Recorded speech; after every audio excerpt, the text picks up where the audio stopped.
A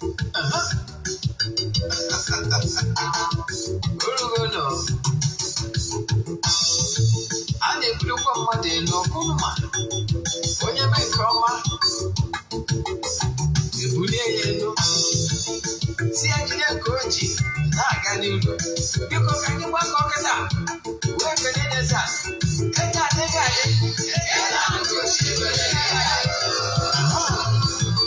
Eze-Ana Ugochitubelu nwoke ọma na Oraifite ị ga-adị.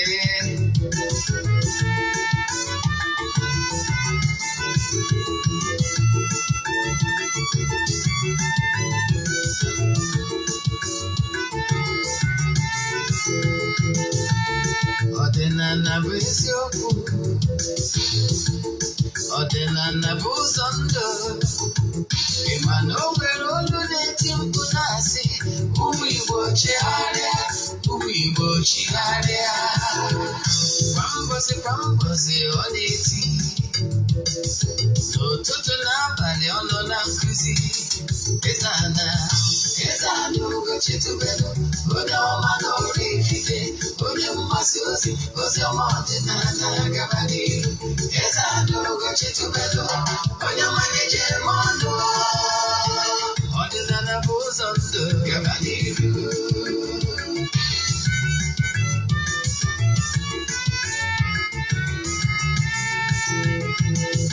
Eze-Ana Ugochitubelu onye ọma na Oraifite, onye mgbasa ozi ọma ọdịnala gaba n'ihu.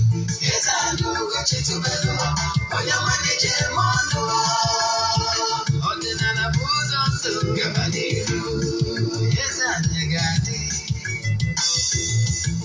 Ugochitubelu ga-adị, Ugochitubelu tempụl ọ ya adị,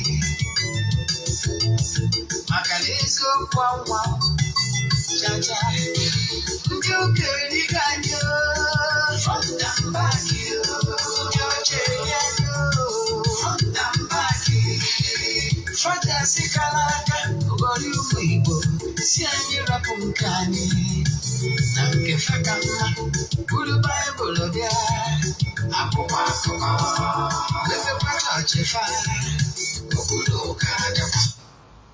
Ụtụtụ ọma na ụmụ ọdịnala Igbo, anyị abịakwanụ n'oge awa nke eziokwu, nke ọ bụ mụnwa bụ Ogbuefi Eze-Ana Ugochitubelu na-anọ n'isi ya. Oge awa nke eziokwu bụ oge anyị ji awa eziokwu niile agba. N'ụbọchị tata, isiokwu anyị ji wee bịa bụ ihe ị nwere ike ime to open your spiritual eyes. Ụfọdụ kpọkwara ya the third eyes. And what you cannot do. You cannot open your spiritual eyes with charms or occult practices. Yes. Onye bụ isiokwu anyị. Mana before anyị gama n'elu, maka ndị ọbụta atabi izizi ha na-afụ m na social media. Ọ bụ Ogbuefi Eze-Ana Ugochitubelu na Oraifite. Abụ m onye isi nchụaja na Ugochitubelu ọdịnala temple. Anyị na-agba afa miri emi lụkwazị ọrụ mmụọ dị iche iche. Abụkwazị m onye isi nchụaja na ọdịnala restoration prayer ministry, bụrụkwazị onye mgbasa ozi ọdịnala Igbo. So you can call me an ọdịnala evangelist. I will answer. My mission is to help people live better life. Mana before I gama n'iru na nkụzi agbara ọkpụrụkpụ anyị ji bịa, ọ bụrụ na ị gee ntị, you must learn something that will change your life for good. Before I gama n'iru, ọgwani mba echefuna na aja anyị na-achụ n'igwe nke ọnwa Disemba ka na-aga n'iru. Yes, ọ ka na-aga n'iru nke ọnwa Disemba anyị. Ọ bụrụ na ị chọrọ isonye na aja, ihe ị ga-eme ewu i forward ya 3 prayer requests, make donation token to the account number. Ị chat them na WhatsApp. I want other details I need it from you in order to book you. Yes, esigo na aja abụghị ọtụtụ ndị mmadụ elu. Aja mbunye na aja ịpụta ihe, mana anyị anaghị show testimony na social media maka na ọ bụrụ ihe anyị ji maka ya wee bịa. Mana I can tell you na ike dị na aja a na-achụ n'igwe. Ndị na-eso ebu na aja ọnwa ọbụla amadịgo ka esi eme ya, mana maka gị bụ onye ọfụ, ihe ị ga-eme ewu ịfọwọdụ ya 3 prayer request. Ị chat ya m na WhatsApp, send ya token ego aja gị ụbọchị a ga-achịkọta ya a ga-ese ndịkwara gị ihe onyonyo nchịkọta ya so na WhatsApp ga anyị na-achịkọta ya n'ụbọchị ikpeazụ nke ọnwa ọbụla 31st Disemba ka anyị ga-achịkọta nke ọnwa Disemba. Onye nchọ ka nkọwalụ maka nya bụ aja ịchọọ isonye na nya bụ aja ma ọ bụ na onwe na ịchọ ga-agbara gị afa mmiri emi send yalụ meseji na WhatsApp 0813 8243 871. I repeat 0813 8243 871. nke ọzọ ka ị na-eshi a ihe onyonyo anyị na-anụ na-eshi a weta m na-esonyere anyị site n'Eziokwu TV. A sị nka Chukwu okike pụrụ ime ihe niile gọzie gị mgbe ị na-eme nka. Ọ bụrụ na ị na-esonyere anyị site n'Eziokwu TV, yes, ọ bụrụ na ị na-esonyere anyị site n'Eziokwu TV, ị laikiri nkụzi ihe na-anụ, ịchọrọ ka ịnụ ya ọzọ ma ọ bụ ka ishigharịa mmadụ, jee na my personal YouTube channel Ogbuefi Eze-Ana Ugochitubelu na Oraifite ka ị wọchịa ya. Anyị nwere over 1000 lectures. In fact, nwere nkụzi ọbụla a na-akụzi n'ọdịnala ime mkpọta ebe ahụ.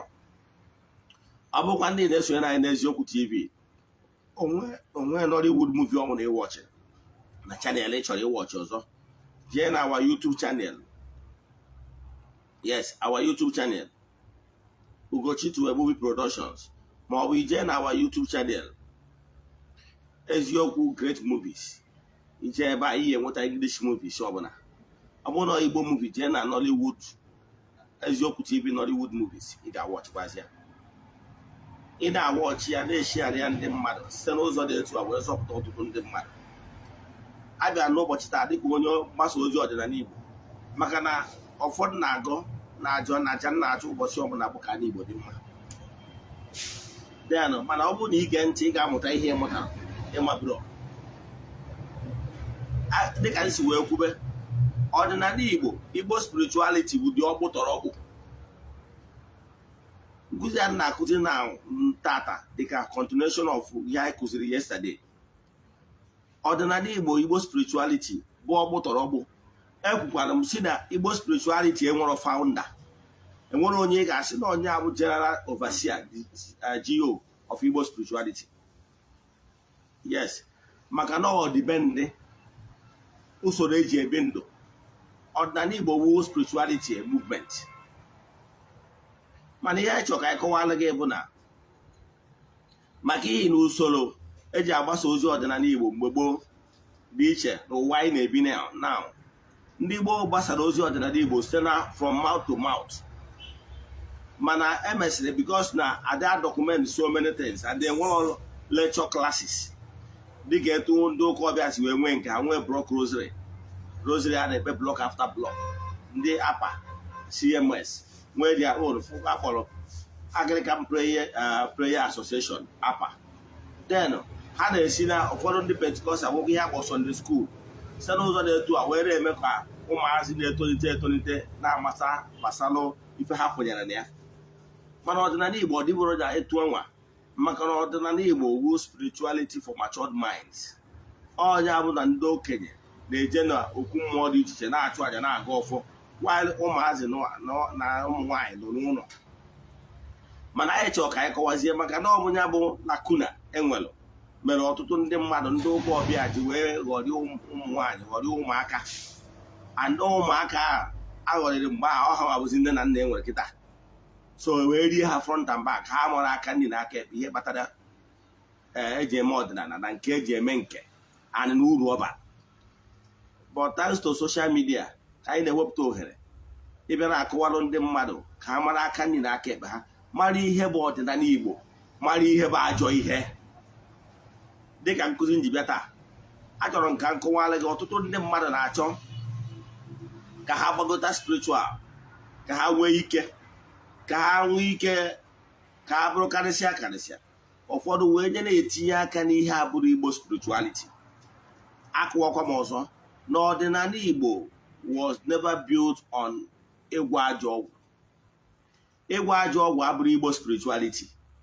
A gwara gị na ọgwụ na anyị classified ọgwụ into 2 parts. Enwere ezigbo ọgwụ nwa ajọ ọgwụ.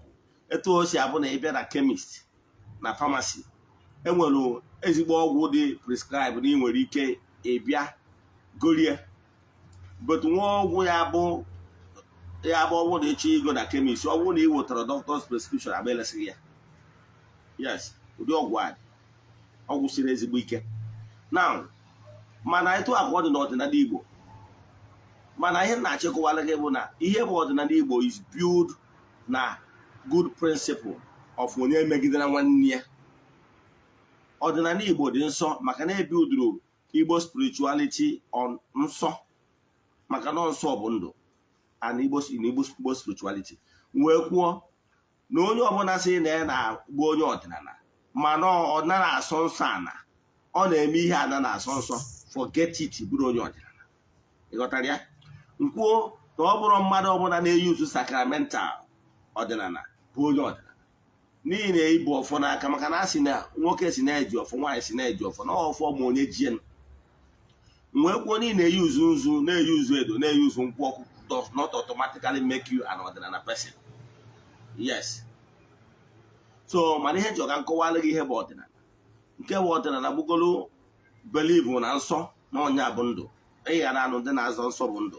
Wee gwa gị na ọdịnala Igbo believe na kama na o metara buru ọnya ka otherwise known, ụfọdụ na-akpọ ụka ọdịnala kpọọ ya ụka ọfọ na ogu. Ịghọtara ya? Now ihe ọ pụtara bụ na you must come with clean hands. Yes, ịgba na iwe onye ọdịnala. Ịkpachakwa n'anya n'ụwa a sị ka imegide mmadụ n'ike dị gị n'aka ma ọ bụ n'ime n'ihi emewu ya. Anaghịkwa ama ngwụrọ na moto. Bọsị amụrụ dike na mba ka amụrụ ibie, debe aka gị ọcha. Esikwana ka ị fortify ya onwe gị ka ị gwọwa ọgwụ. Ọgwụ cannot take you far. And the ajọ ọgwụ abụrụ part of Igbo spirituality. Ihe bụ part of Igbo spirituality bụ ezigbo ọgwụ. Gịnị bụ ezigbo ọgwụ? Ezigbo ọgwụ mgbe ahụ adọrọ mmadụ ewere nke a na nke anyị onye ahụ nwere onwe ya.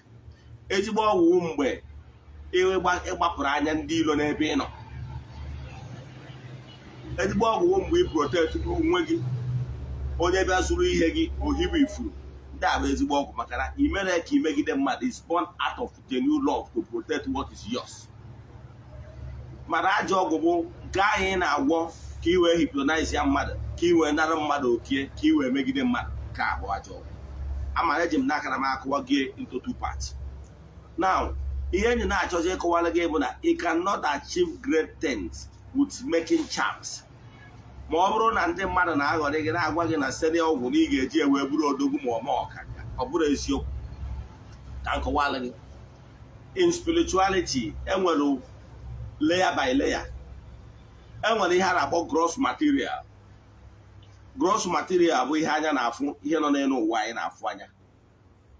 Mana enweziri other realms, like enwere interior realm, ethereal realm.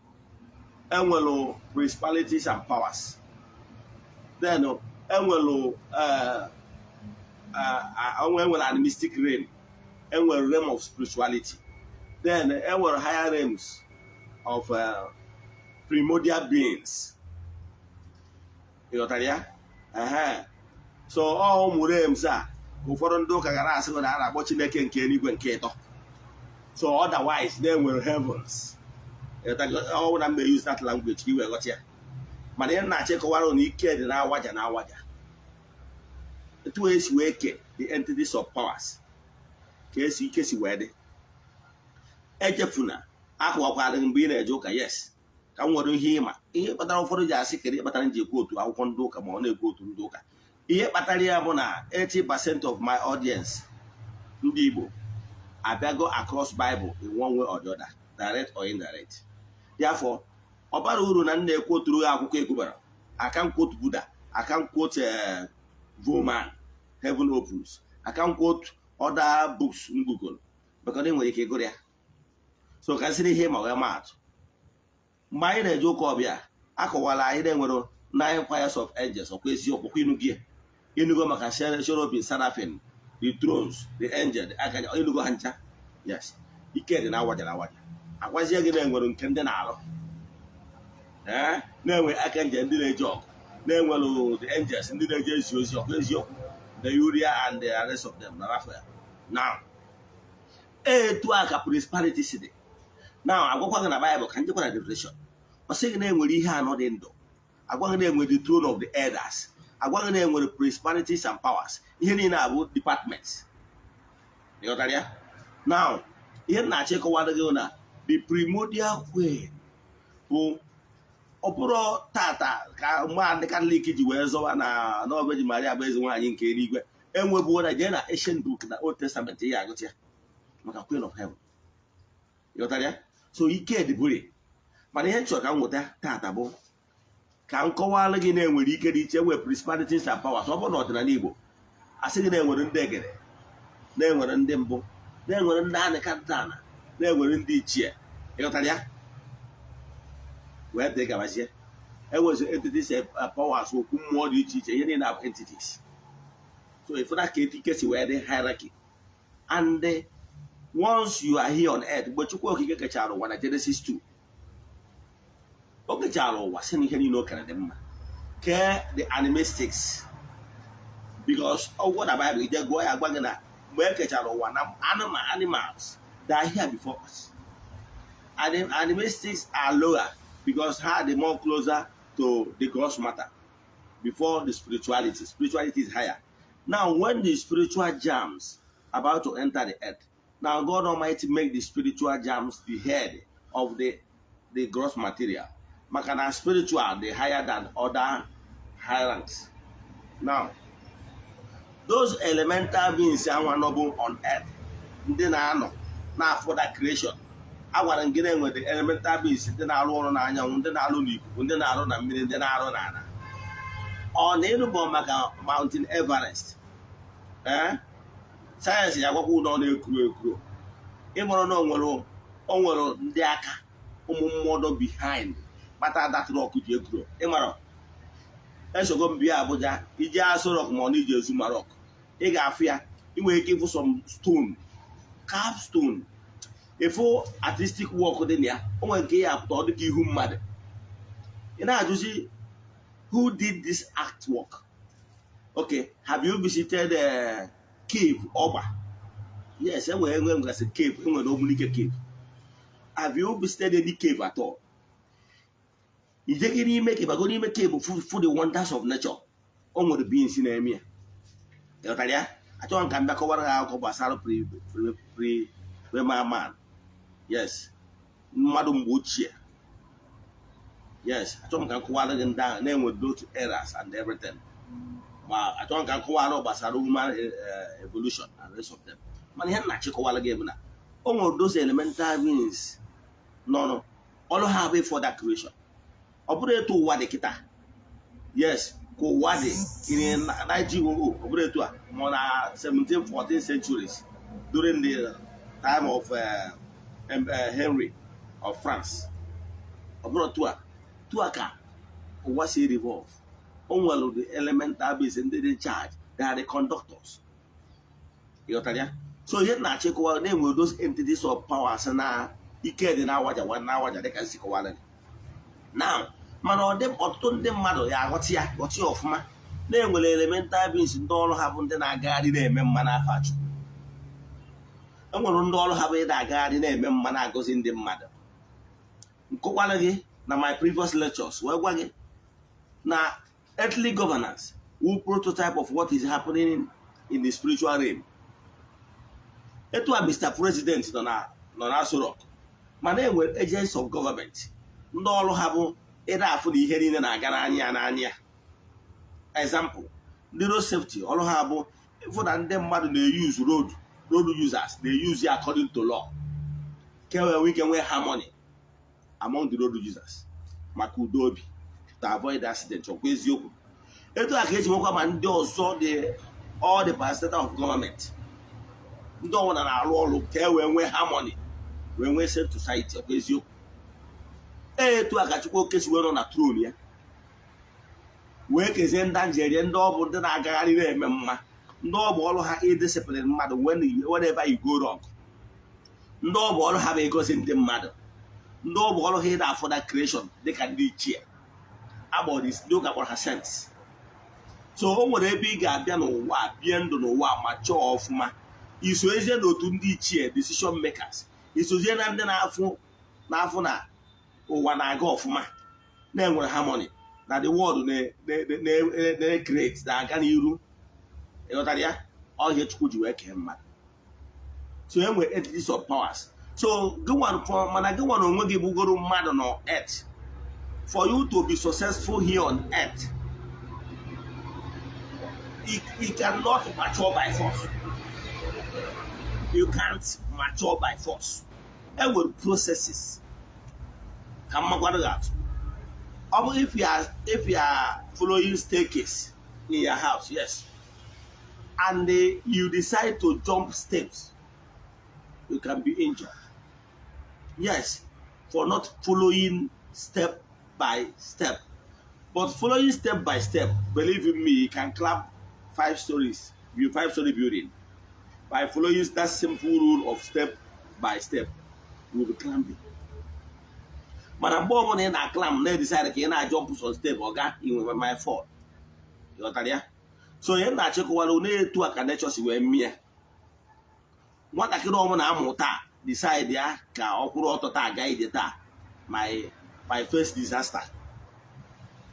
Yes, mana gradually life ifuru na-eji ihe anyị ma wee na-akụziri anyị etu ihe na-eme na mmụọ dị. Nwatakịrị amụta nwa mmagori otoritemenụ o wee nụ nwa ka esi ada ọdụ, fọm ịdụ ọdụ ọmụọ ka esi egbu igbe, fọm igbu igbe ọmụọ ka esi akwụ ọtọ, fọm ịkwụ ọtọ ọmụọ ka esi agide. Etu a ka life dị, even in spiritual life. Anytime ọ bụla ịchọ ka ịjọ pụọ the processes, inwe problem. Mana ọtụtụ ndị mmadụ na-achọ ka ha mature spiritually, ka ha activate their spiritual eyes, ka ha activate their spiritual power, following the shortcut. Etu a ka ọ dịkwa na academics. Ị nwere ike ịfụta nwa 7 years nyewe lecture in secondary school. Ihe bidogoro na primary, pre-nursery, bidogoro ebe ahụ. Gwawe ya book. All those things are in Agoria. Gradually, on a mature than car, and then years, a mature than car, and then years, gradually. To a catch were more. But a problem, the mother name well, a batter or the nata. Each other key boutique, each other key, it doesn't work like that. Yes, I will tell you the truth. I will go to an army, they join an army. A man but I'm a tata, Bruno today, or drop possible. Yes, or drop possible. As you go to join it through NDA, you will see follow maybe first lieutenant, 1 star. A man in a video as officer. Also say they qualified by academic studies and other exams. They pass it. When we can merit here, that particular 1 star. Unlike other ballot from the O level wherever. Onye ga nwere ike ibido from private. You got that? Mana, but outside that, you follow normal process. And the more in Abogota na rank, more in enwe ndị army bodyguards. Ọbụrụ bodyguard captain nwere 3 star nwere. Ka bodyguard onye bụ brigadier general 3 star ga-enwe.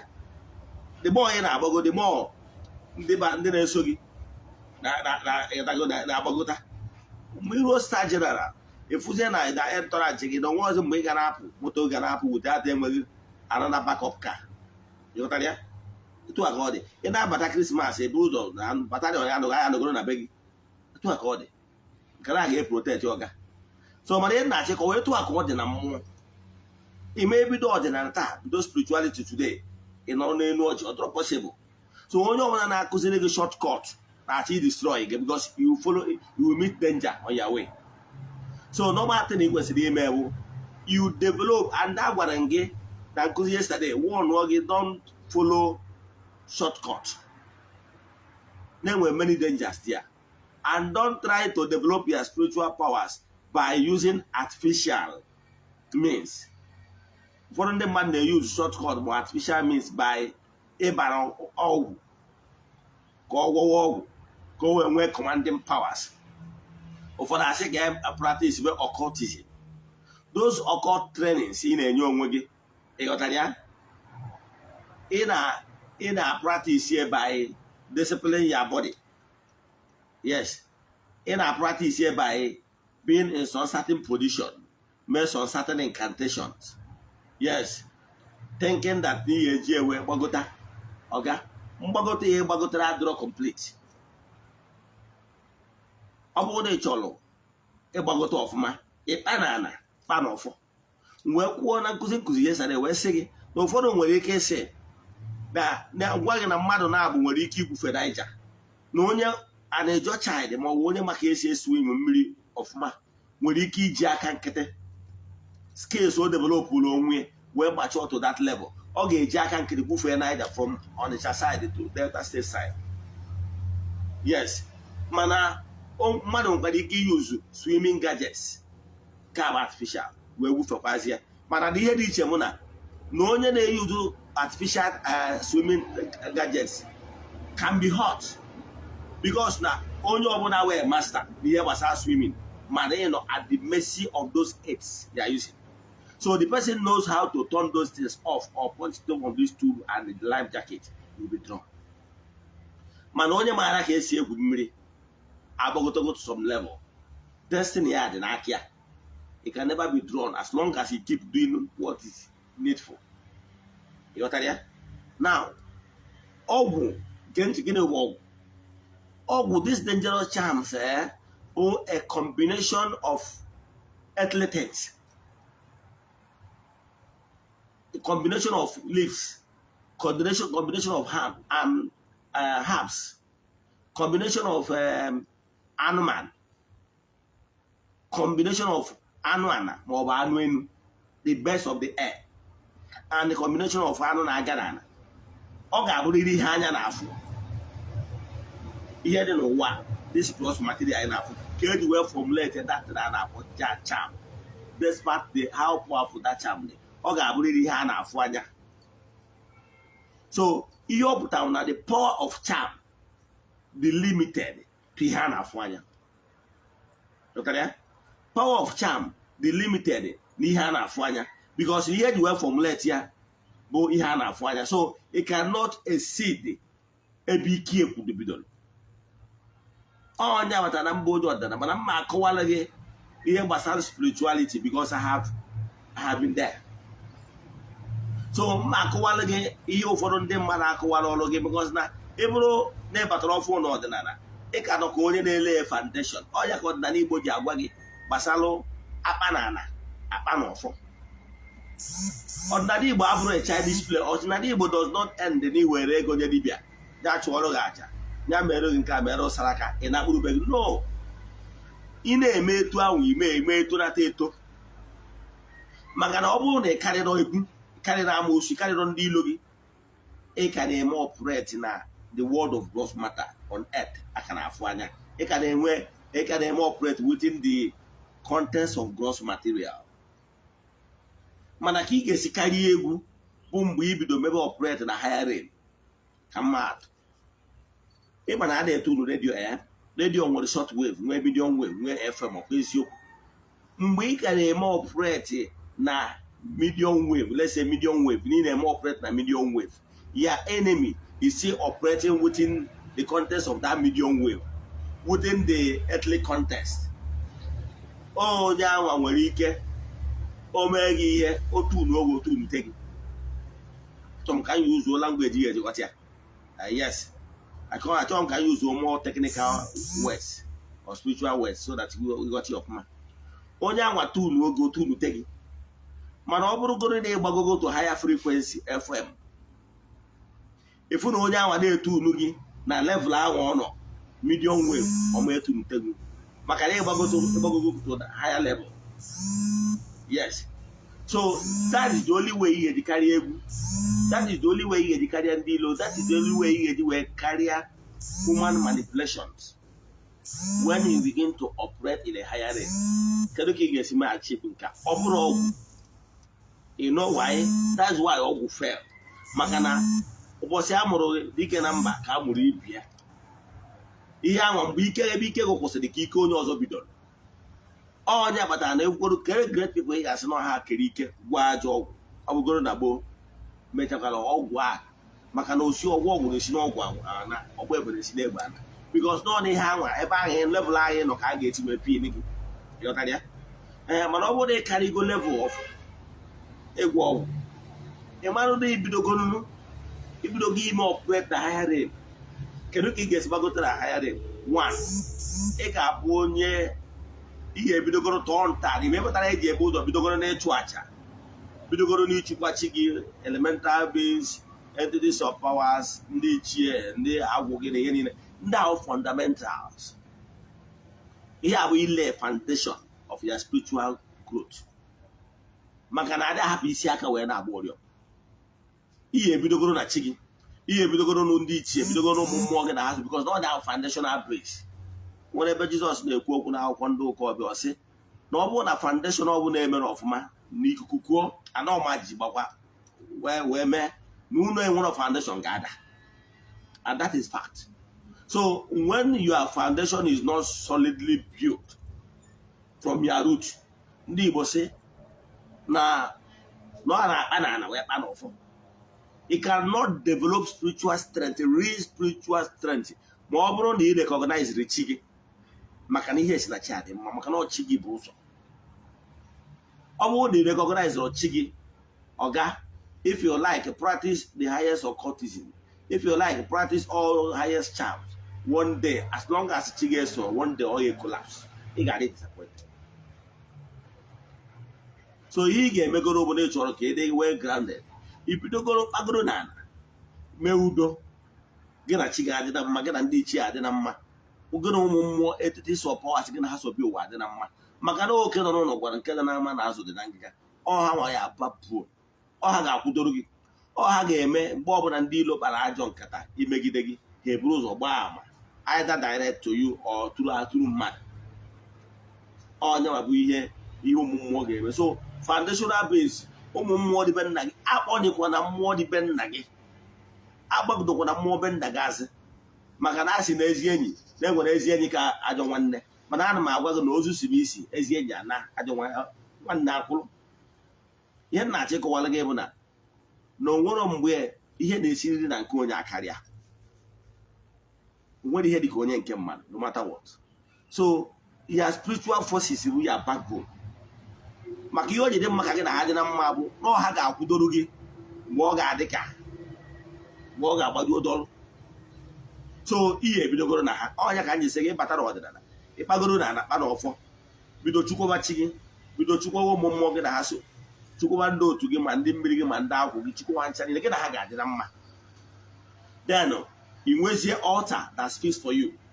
Ihe niile mgbe ị na-eme ihe niile ya growing spiritual gradually agwakwala ndị sị na ọ bụrụ na if you are one of my students and ibidoboro maybe ihe for spiritual exercise oga ya not serious madam ya not serious maka na ọ bụrụ na ịdị serious ihe ị ga-emegoro onwe na after ka ị lụchara ọrụ mmụọ dị n'ụzọ gị gbada nkịtị maka na ihe ntị na-ata agwụrọ nọ ntị ara ezu ike. As long as you are still living in this gross material oga activities continue, spiritual activities continue. You know why?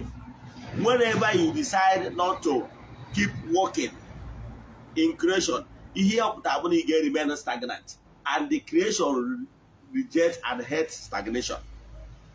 Ọnya ka Jizọs wee sị na ọ bụrụ na edoro ọkụ na ejuru oyi na-eme gịnị na a ga-agbụpụ gị. Forces need hates stagnation. Once ị nọ n'ụwa ị ga na-emerịrị na-arụrịrị ọrụ iwe nwee ike na-eme progress. Mgbe ọ bụrụ na isi na ike agwụgo gị ọnya kpatara ịfụ ndị a ritaya nụ mgbe ọ bụrụ na isi onwe onye ritaya go obere oge ọ ya abịa obere oge ọnwa abịa mana mgbe ọgwụ onye ritaya go n'ọrụ oyibo nwee something ị na-eme daily ije ka ị wee na-agwa the world na-agwa entities of powers na-agwa nature na ịka dị active in creation na ịka nwere uru ịbara na ọka nwere of great help in what you can offer. That is the only way they will spare your life, give you more life. Mana mgbe ọ bụla ịgwa ha na-edigo tired na nwa ọdị ihe nọdụ wee mee ọ gaghị will be withdrawn.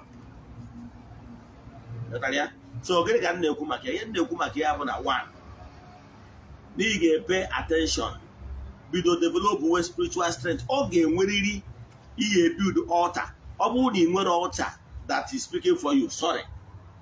Mana ọ bụrụ na ebe ị nọ n'ime enwe ike ibuild with altar gị, physical altar gị, ya nwee altar ị dị connected to ebe a na-achụrụ gị aja ebe a na-ekwubi okwu n'isi gị. Onye nwa bụ ihe necessitated anyị nwee inwe aja anyị na-achụ gbasalụ aja a na-achụ n'Igbo. Ya nwee every day, every month altar that speaks for you, defend you, pray for you, na-ekwubi okwu n'isi gị. Very important. Ị ga-enwere ihe altar that speaks for you daily. Ọ ga-enyere gị aka maka na o nwere dibịa a na-agwụ onwe, o nwere ebe ọ ga-eruo ịnidi ka mmadụ kwubi okwu n'isi gị. Enwerere ọta a na-achụ aja n'isi gị. Then from your own end ka ị ga-esi na connect that your altar bụ ọ bụgoro na iwere physical altar, maybe because of your environmental factor ma ebe ibi. Ihe ị ga-eme bụ onwe altar ị dị connected to ị na-achụ aja, then ị ga-emezi from your own end ịpụta ụtụtụ ọbụla ma ọ bụ mgbe ọbụla iji eme ya spiritual exercise. It could be morning, afternoon or night. Ihe ị ga-eme bụ ifesie east, no matter ebe ọbụla ị nọ, face east, because na ebe ike si abịa. Ị ga-ama na ụmụnne anyị ndị a na-eti isi n'ala, they always face the east. Ma ekpere ụtụtụ ka ha na-ekpe ebe around 5-6, ha ga-efesi, ịma na anwụ adịbere ọkwa eziokwu, ha ga-efesi east. Ma nke ha na-ekpe n'abalị ebe 7-8-6, yes, ha ga-efesi kwa east. Ha na-ebe 5 times in a day. Ihe nna-achị kọwara gị bụ na ọ ga-enwerịrị mgbe isi etere aside 5, 10, 15, 20, 30 minutes, depends. Ife esie east gị anwa, definitely Ugochitubelu na temple ebe udire na east, so ọ ga-adịrị gị isi connect.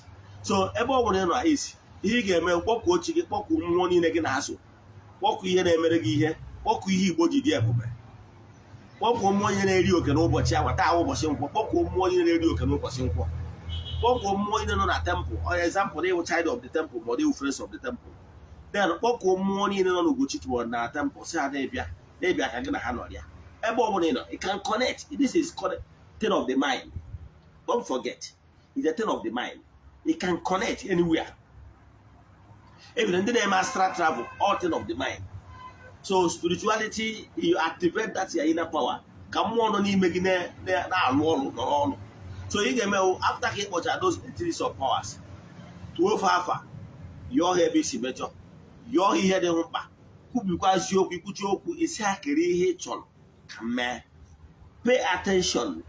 Oge a ka eji enweta meseji, oge a ka eji adịkọrọ, oge a ka mmụọ ji ezigo ozi. Mmụọ ama na-ezigo ozi mgbe ị nọ na noisy place, mgbe mkpọtụ na-eme n'ime ndụ gị. Ọ ga-abụrịrị a time set aside ka mmadụ ga ịgụtabụọ na Baịbụl ebe a sị na Jizọs wezigara onwe ya n'etiti ndị mmadụ ka ọ ga-akpa ekpere. Ịnụbere ịma ihe datụ mweziga apụta, ihe ọ pụtara na a ga-enwere time set aside for ya meditation. Na ọ bụrụ na ị chọrọ activate ngwa ka mmadụ ga ị nụrụ akụkọ mere na Mountain Sinai abi Transfiguration. Ọchị na mgbe o wezigara onwe ha na ọ kpọrọ Peter, James and John kwenu gị wee ruo ebe ahụ wee nwee mgbanwe. Mgbe Peter, James and John nọ ewee fụta ha sị na ha bụ Jizọs, Moses ya na ndị Elijah ya ndị nna Jizọs, na ha fụrụ ya wee fụ ka ndị mmadụ nọnyere ndị ochie be nna ya bụ Jizọs nọnyere Jizọs. Ha na-akpa nkata. Kedụ ka ha na-akpa? Ọ dị mma be ha. Mana ihe chọrọ iwetara ya ebe a bụ ịfụna ka esi mepe anya ndị a, ha fụ na mgbe ọbụla mmadụ nọrọ wezigara onwe ya nọrọ n'ọnọdụ reflection, nọ na-adị connected to unseen forces, unseen beings.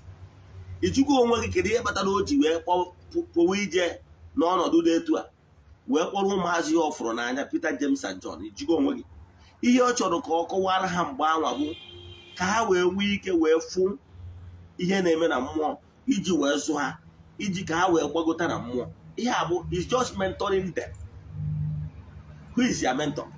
Ihe na-achị kọwara gị bụ na ọ ga-enwerịrị time isi etiri aside, maka na ọ bụ site na mgbe ahụ isi etiri aside ka mmụọ ji ezute gị.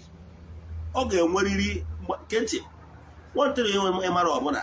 Ụfọdụ nwere ike isi dịka isi wee kwu na nke ịkpata nji ekwu otu Baịbụl. Ihe nji ekwu otu Baịbụl bụ na mmeji akwụkwọ ịma wee kọwara mmekwu otu akwụkwọ egubara. Yes, jee na Matthew 7:7 ọ sịrị yọọ ị ga-ayọta, chọọ ị ga-achọta, kụọ aka ime ihe ọbụla. You make a move. Ọ bụrụ ịnọ na ya comfort zone, ị na-efe idu ka ihe niile dara une. No, mmụọ chọrọ ka ị make a move. Onye ka eji sị gị seek you shall find. You must make a move. Take waka, you are making move. Show nega chota.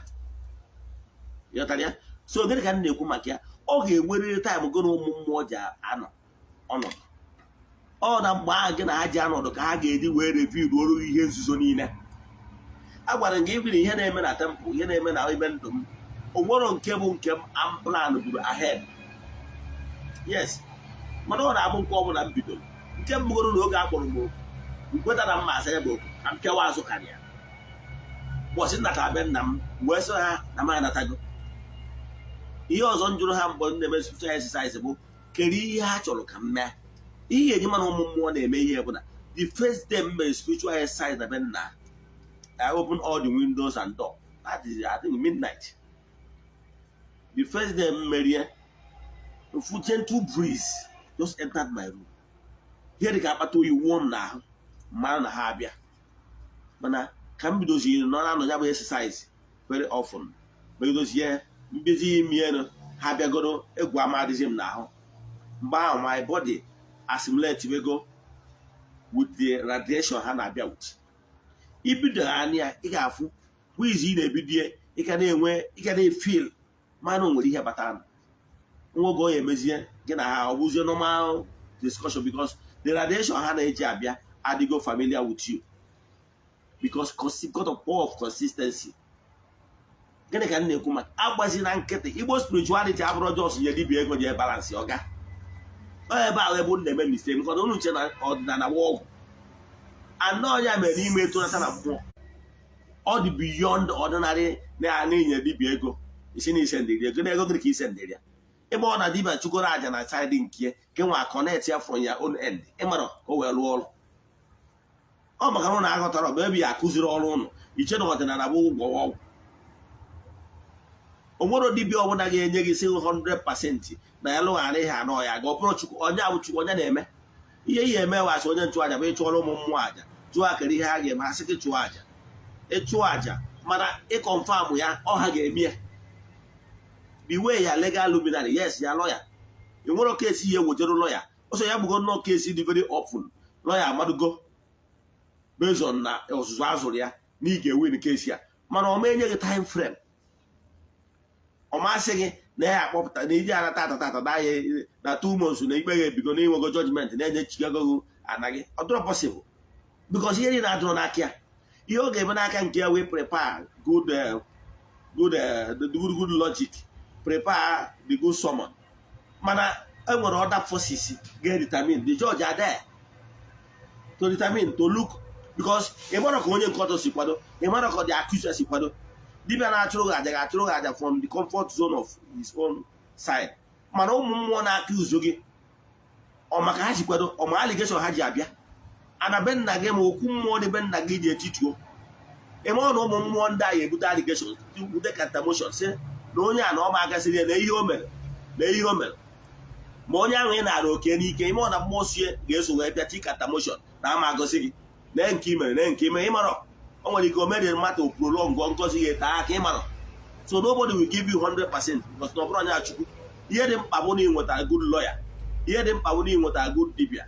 Got to aja, made the right thing. Happens here. Get fortunate for the Nakam Mokono Chiku. Burunka no piggy. So Obuni Bunobi no, Imana no. Here the beggar may okay, there I can walk to aja, you see. Then it goes in medicine. I come before Betcha. Here na check a while ago.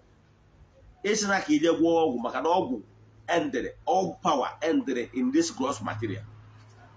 Macania, the way we had a father. So he cannot exceed the awkward Okurara Korea. He called Wama carry this gross material. Many develop all your spiritual exercise.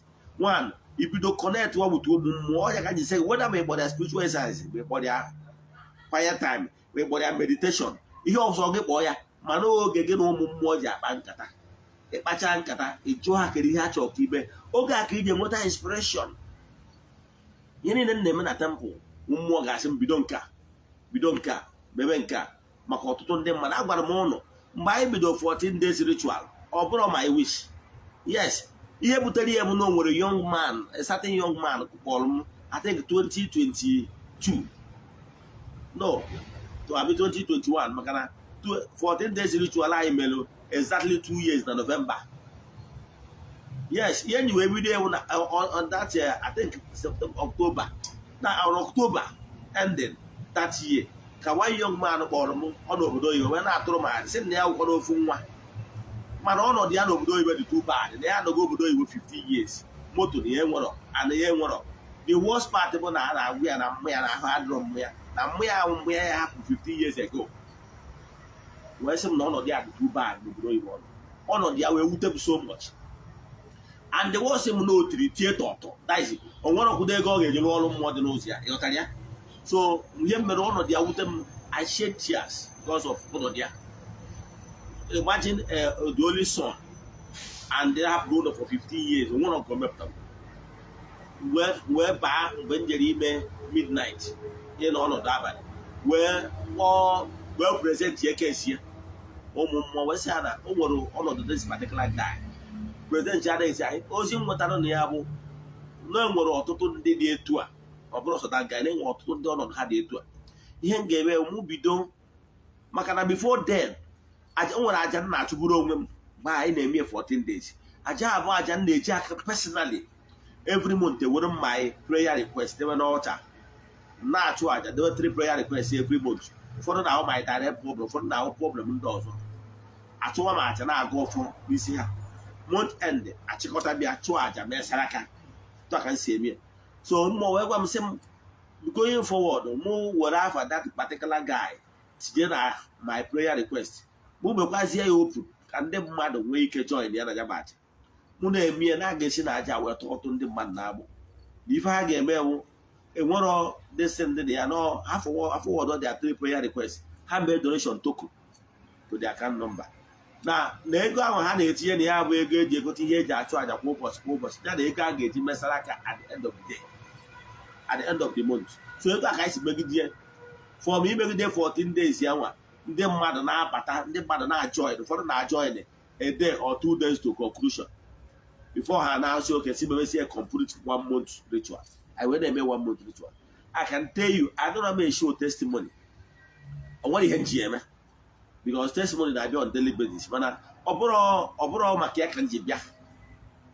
Yes, amaghị m na nnukwu ndị dị na ga-esi n'ụzọ dị etu a wee taa agbụ also those people. Ịghọtara ya? So enwere m ihe nji because na m dịbe ime wee bịawa n'oke. Ịghọtara ya? Before nlụwa dibịa bụ na akpata aka dugo millions before m bịa ịlụ dibịa bụrụ maka dibịa nọ maka na nsogbu obiazi dị wee crash my marriage can you put that back? If not, I'm not interested because I was doing very well in my business when I was in Abuja. Natalia, not my own house, not my tenant house. She did. So, but then I check all again. Where time will get home more job and all the very important. That is the only way you get got inspiration and direction. He gave me who don't be ready. My family and also, more one way and all. We forgot we may catch it in my wedding. Ma ihe agwụgị chọrọ ihe niile a ga-erebiri ya a ga-erebiri ya na gị na ụmụ mmụọ na-ebido nwa ihe a na-akpọrọ board meeting chekwa ya board meeting mana ya bụrụ meeting oge na ụmụ mmụọ na-emit. I can tell you ihe nweta inspiration ga-atọrọ ya life for good mana irila ya n'ọgwụ ọga limitation igwe limitation gị bụ na ike gị wụsọ this cause was material and echefukana ụbọchị a mụrụ ike na mba ka a mụrụ ipi ya as long as na ya power na-edimit that is gross material. Oga, it can make operate within the horizon of their enemies. You know what I mean? How to say about Marade got a given Kowalage, work Wakano, work Waka, Nese, Kidechowa, occult group, bigger by the Kiwim Meperadam Morgan. But even if you need there by another occult group, it can acquire under your spiritual head. You know what I mean? When they came hot by any day or wish. You know that? So, but then not take one again for natural human development. Me in more for more natural again, more in the more forces. If you don't want to be those goes, I will go get them with so many ways as in Padosi. Campus ever, but I work back and all what we heard that is all about. And the atom can correct you from them, Madonna Hope. Na afọ ọdịnala dịka egwu ọgwụ nwanne chụba aja chụba aja na aja karịrị ọgwụ maka ihe Chukwu amara adara eme. Chụba aja. Ka m kwụsị ebe a. Inwe ajụjụ na nkụzi a ma ọ bụ na ịchọ ka agbara gị afa mmiri, send alụ message na WhatsApp 0813 8243 871. I repeat 0813 8243 871. N'aha Chukwu okike nke pụrụ ime ihe niile, agụọ m ọfọ n'isi ndị niile na-esonyere anyị na-aja nke ọnwa Disemba. Agụọ m ọfọ n'isi ndị Friends of the Temple ya na n'isi ndị Children of the Temple. A sị m onye ọbụla na-ejere ụlọ ije ọjọọ ma ọ na-akpa ajọ nkata imegide ụlọ, onye a megide onwe ya. Onye a jere onye ejeru na ozi ọnwụ na ọya ejeru ya nwụrụ. A sị m onye ọbụla sịrị ka ọ nara ụlọ okwu ụlọ, ọ bụ ajọ mmadụ. Ihe na-eme ajọ mmadụ mere onye ahụ. Ọ bụrụ na ajọ mmụọ si n'ọkụ ọ nara ụlọ okwu ka okwu ghara iru ụlọ aka, ihe na-eme ajọ mmụọ mee mmụọ ahụ. A sị m na unu ga-ejere obodo unu ga-adara obodo. Onye fụrụ ụnụ rụta nwa ya nwụrụ anwụ sị gị ihe mere nwa ya nwụrụ anwụ mee ụlọ. A sị m na nwa onye ahụ ọzọ ya anwụ. A sị m na akakaka ya mụ na jiji ya mụ. A sị m ihe unu ga-eri bịa, ihe eri unu abịakwana. A sị m na ihe unu ga-eji mee odogwu ga-abịa. A sị m ihe ọma dị n'elu ya dara ụnụ na ọdịnala ya pụrụ unu ome ka ụwa were anya ha wee fụ. A sị m onye sị na akwụ na ama acha na mpama ya aba na nke ya. A sị m onye sị unu ihe unu ji wee dịrị na unu ga-adịgbu onye a na ndụ. Onye sị unu ji wee nọrọ na unu ga-anọgbu onye a na ndụ. A sị na ụbọchị ihe na-aga okporo ụzọ na okwu ama apụ ụnụ ama na ọ bụgoro ụnụ ama na unu ga-ejecha na maka na ọkụ na-akpacha na aja ọfịa ma na-abụ onye nwe ya. N'aha Chukwu okike nke pụrụ ime ihe niile, a sị m ihe ọma meela ụnụ ụbọchị taa ka ị na-anụ olu mma na-atụsa ozi anyị na-anụ. N'aha Chukwu okike nke pụrụ ime ihe niile, ya gazie ka ọ dịkwa echi niile n'oge awa nke eziokwu. Daalụnụ. Ndị enyi m metara onwe m na YouTube na ndị TikTok na ndị Facebook. Ọ bụrụzie na o nwere private message ị chọrọ isendịrị m, isendị message na nọmba m kpọrọ before mma awụrọ message mme respond. Ọ bụrụ na ọ call, ọ bụrụ na ndị besi my PA will pick it. Mana ọ bụrụ na ị chọrọ isendị m private message na my private WhatsApp number, remember only message only, send ya na m ya na 0805 7837 I repeat 0805 7837 672. Udo dịrị ụnụ mmadụ niile. Daalụnụ.